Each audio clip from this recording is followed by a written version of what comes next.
প্রথমে আমি নান রুটিগুলো সেঁকে নিয়েছি। আর নান রুটির ডোয়ের মধ্যে ছিল নুন, চিনি, ইস্ট আর তেল কুসুম গরম পানি দিয়ে মেখে রেখে রেস্টে রেখেছিলাম। তারপর সেগুলো বেলে নিয়ে সেঁকে নিয়েছি। তারপর সেই রুটির মধ্যে দিয়ে দিলাম হোমমেড মেয়োনিজ।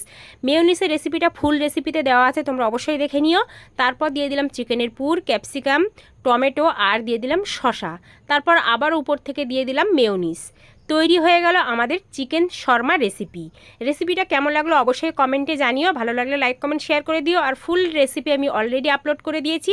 আমি ফুল রেসিপি ডেসক্রিপশন বক্সে অথবা কমেন্ট বক্সে দিয়ে দেবো, তোমরা চাইলে সেখান থেকে দেখে নিতে পারো।